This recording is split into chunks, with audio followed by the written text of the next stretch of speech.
What's going on, everybody? Appreciate you for tuning in. We got to talk about the divisional round of the NFL playoffs. Four games, I guess entertainment wise, varying degrees amongst the four games. You guys already know I'm a Patriots fan, so I obviously had a great weekend. And look, hopefully your team, if they're still in it, they were able to move on and win. But they didn't. Look, it was a good season, and there's always next year. But looking at the four games, there were a few things that kind of came to my mind to kind of sum up the weekend. So I'm going to let you guys in on how I viewed this past weekend and then look forward to the matchups later in the week for Championship Sunday. Now, I think the first thing I have to say is defenses definitely are making a comeback. We saw the Seahawks completely stifle the Niners, even though I know, yes, the Niners have a lot of injuries and all that, but Brock Purdy only had 140 yards, 15 for 27. They sacked him a couple of times. He didn't throw a touchdown. He had an interception. That game was basically over once Rashid Shaheed returned the opening kickoff for a touchdown. Like that was like the last time you felt like the Niners were in that game. Then you look at Rams and the Bears.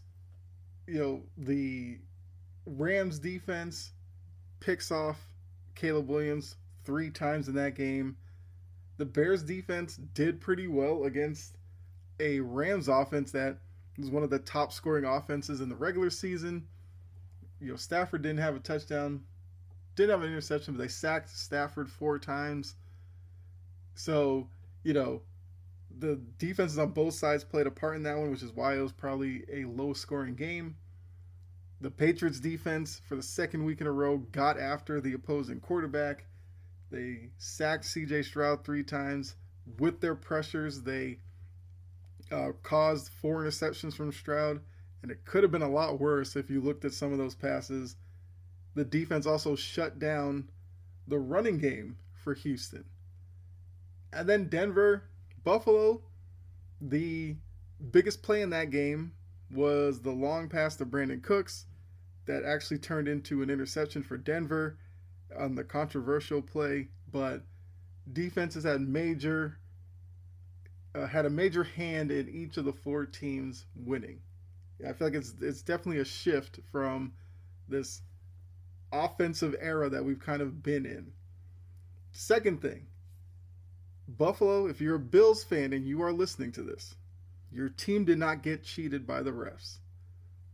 It's hard to think that way when you look at Josh Allen's day and just how careless he was with the football. He had 3 fumbles, lost 2 of them, 2 interceptions, and the biggest head-scratching play to me was at the end of the first half. You really weren't in a position to, put points on the board. Josh Allen getting too cute with the ball, takes off, then gets wrapped up, doesn't secure the ball, and turns it over in a position where Denver could then run their field goal kicker out there and steal 3 points going into the half, which I think ultimately led to them losing the game. Like, plays like that, Josh Allen cannot be doing that this far into his career. Next would be CJ Stroud. The Texans have a real decision to make with him. He was 20 for 47, which below 50% completion percentage. Like I said, the 4 interceptions with just the touchdown. The way he just looked uncomfortable against the Patriots defense, like he wasn't sure what they were running and was just confused where to go with the ball. Then the times he did make throws, he was behind receivers. He was short with receivers. It was just a terrible performance for him. Problem is, though, he's coming towards the end of his rookie contract. I think the Texans will exercise the 5th-year option, whatever. But do they, I guess, make a long-term commitment to him coming off the back of that performance? I think if they do, don't expect like a lot of guaranteed money in it, and expect some outs for Houston if this is just a sign of kind of continued regression from his rookie season. Next thing I have to say, Caleb Williams, for all the excitement that was that fourth down play where he basically backpedaled for like 30 yards, then heaved it to the end zone for Cole Kmet, who, for whatever reason, found himself wide open. I thought it was a very up and down day, but still a successful season, I guess, in his development and his growth. But everybody's going to look at the DJ Moore play. Yes, DJ Moore should have continued to run the route, but I think you can question, if you're a Bears fan or just a fan in general, was the throw necessary? It was a bit of a dangerous throw to take, especially knowing that a field goal wins it for you. You had all the momentum. It almost seemed like Caleb Williams got too caught up in the moment and took that shot, which, the Rams pick it off, and then the Rams turn around and win it, which leads to my other thought. The Rams are fortunate. They were outplayed by the Panthers, at least in my opinion. They steal that one late. Could argue they were outplayed by the Bears, but then steal that game late in overtime. So now the Rams have made the championship game, and they could have easily have been eliminated wild card weekend, but that's what's so great about playoff football. So, ultimately, it was a great weekend if you are a Seahawks fan, Patriots fan, Rams fan, and a Broncos fan. Speaking of the Broncos, though, it is sad that Bo Nix, which, what a wild, 30 minutes that was. Bo Nix takes the team down. They, the pass interference calls or whatever. Number one, the Taron Johnson one, if you want to say that one was ticky-tack, fine. But we can't discredit the point that there was a flag on Bosa on the same play. It was a difference of 2 yards. Because if the Taron Johnson call doesn't happen, the Bosa play was a penalty. That would have been a 15-yard penalty for roughing the passer. Just a dumb play by Bosa. So maybe he threw his helmet at the end going up the tunnel because it was just a boneheaded play. The Tre'Davious White play was absolutely pass interference. He was burnt by Mims. They're probably lucky that Nix underthrew it, but now knowing that he had a broken bone in his ankle on his plant leg, maybe that's why that pass was so far short and why he put so much air underneath it. Tre'Davious White tackled Mims as he caught back up. It was pass interference. But Bo Nix goes out there, wins the game, signature moment for his career. Sean Payton goes to the podium and tells us, oh yeah, guess what? He's out for the year. Crazy, but hey, it's just like that in the playoffs. But I guess quickly with each game, like I said, Seahawks, it was a walk in the park against a Niners team that just was not up for the challenge of that Seahawks defense. And Mike McDonald has done wonders with that team. Look, you love to see it. He's also kind of part of what we're seeing with these Final Four teams. McDonald, defensive coach. Vrabel, defensive coach. With the past 2 weeks, what they've done. McVay is obviously offensive, and Payton is offensive. So we got 2 offensive coaches, 2 defensive coaches. We'll see who wins out. Like I said, I'll say that for later in the week, my predictions and everything.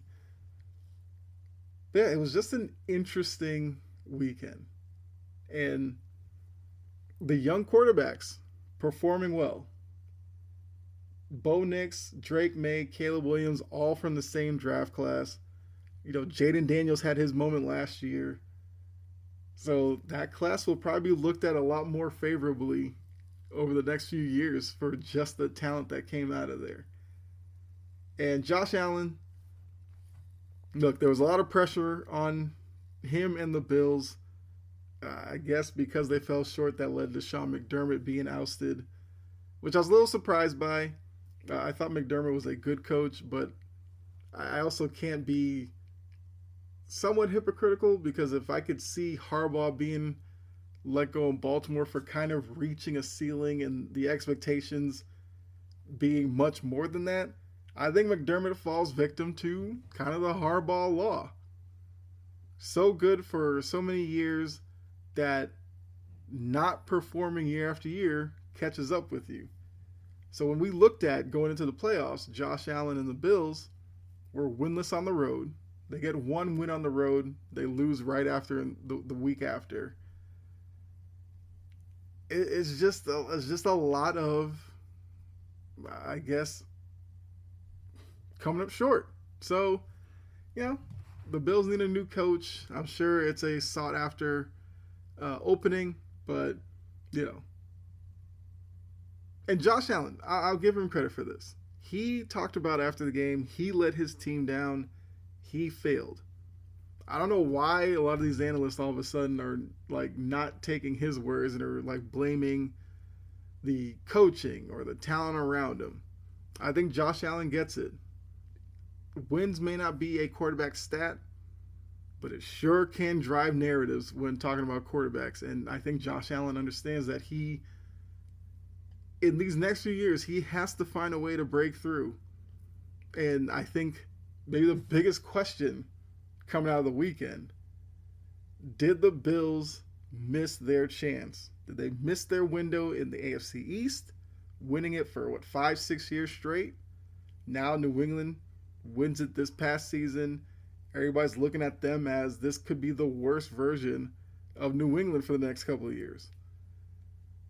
Then, just playoff-wise, this was a year where Bills fans didn't have to worry about Patrick Mahomes, Joe Burrow, who I believe were the only two quarterbacks that knocked out Josh Allen Bills teams over the last 6 seasons or 7 seasons.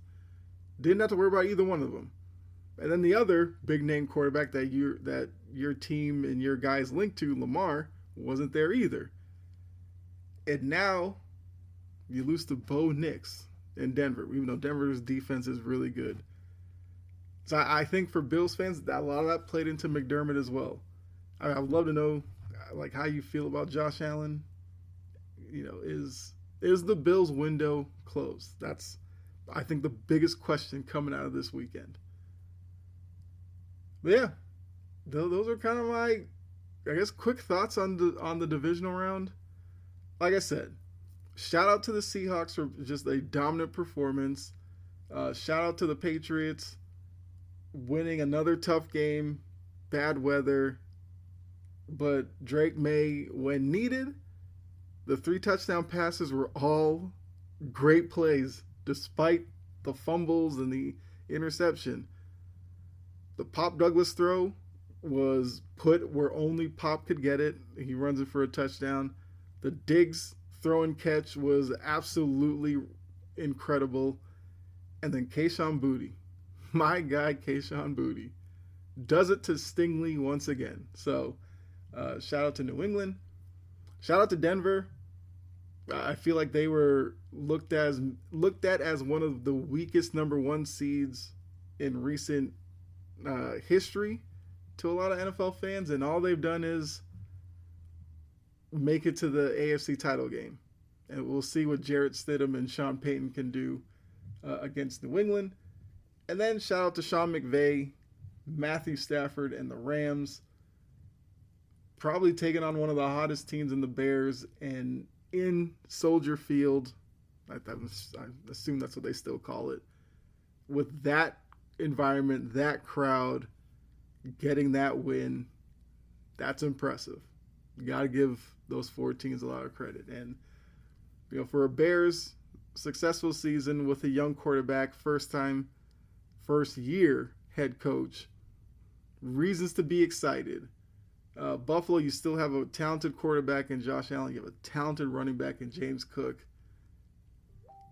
Whoever you hire for your coach will kind of dictate your near future. Then 49ers, can you just have a healthy season? That's all I feel like 49ers fans are just asking for. A healthy season and see what your team has. And Houston probably has the sketchiest future of the 4 teams that lost. Like I said, CJ Stroud, they have decisions to make. Will Anderson, who right now has a great argument to be called the best defensive player in the game. That defense has an argument to be called the best defense in the game. How do you put it all together and get to a Super Bowl despite the quarterback play? That's I think what they have to figure out. So hopefully you enjoyed this episode. Hopefully you enjoyed this past weekend. If your team is still in it, let me know in the comments. Let me know your Super Bowl matchup. I would love to hear from you. But make sure you go ahead and like this. Give any feedback, whether it's a like, sharing it, a comment, whether good or bad. Hey, it's your chance to let me know how you feel about these. Just any feedback I welcome. So later in the week, like I said, we'll take a look at the championship weekend. Well, championship Sunday, because both games will be on Sunday. Remember, the AFC is the first game Sunday afternoon, and then the NFC game Sunday evening. So we'll talk about that later in the week. I will get into the the coaching carousel and all that also this week. Jobs are starting to fill up. So I think it's a good time to kind of look at who's been hired, the fit, and all that. We'll talk about that this week as well. And I'm going to talk about the NBA All-Star Game. New format. The starters were announced. We'll talk about that this week as well. So yeah, make sure you stick around. I have plenty of episodes coming up for you. And look, if you leave a comment of something you want me to talk about, I can also do that as well. So thanks again. Appreciate all of you. Be safe. God bless. I'm out of here. Until next time. All right. Bye.